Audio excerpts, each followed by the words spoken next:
તો ગઢડા તાલુકાના નીંગાણા ગામે અમૃત સરોવર યોજના આજે તંત્રની બેદરકારીનો જીવતો દાખલો બની ગઈ છે, જેમાં ધામધૂમથી ખાતમુહૂર્ત થયું હતું. તકતી લાગી હતી, પરંતુ વિકાસ ક્યાં છે તે સવાલ છે. સરોવર આજે પણ બાવળના ઝુંડમાં ગુમ થઈ ગયું છે અને તંત્ર જાણે કે ઊંઘમાં છે. પ્રશ્ન એ છે કે શું અમૃત સરોવર માત્ર નામ પૂરતું છે કે પછી વિકાસ માત્ર ફાઇલોમાં જ સીમિત રહેશે? સરકાર દ્વારા 10 ઓગસ્ટ 2023માં ધામધૂમથી ખાતમુહૂર્ત કરવામાં આવ્યું હતું, પરંતુ ખાતમુહૂર્ત પછી તંત્રએ જાણે આંખો મીચી લીધી હોય તેમ આજે પણ ત્યાં માત્ર ખાતમુહૂર્તની તકતી જ જોવા મળે છે.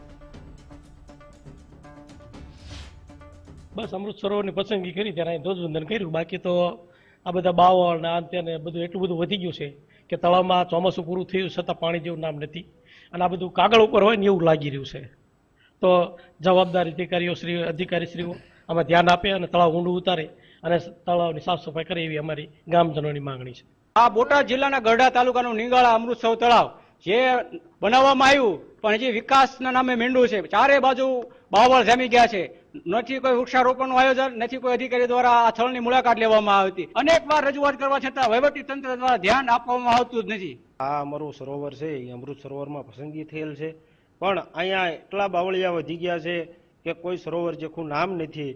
તો આથી બધાને કહેવાનું કે જો અહીંયા થોડાક બાવળિયા કટિંગ થઈ જાય એટલે આ ગામનો વિકાસ સારો થાય એમ છે.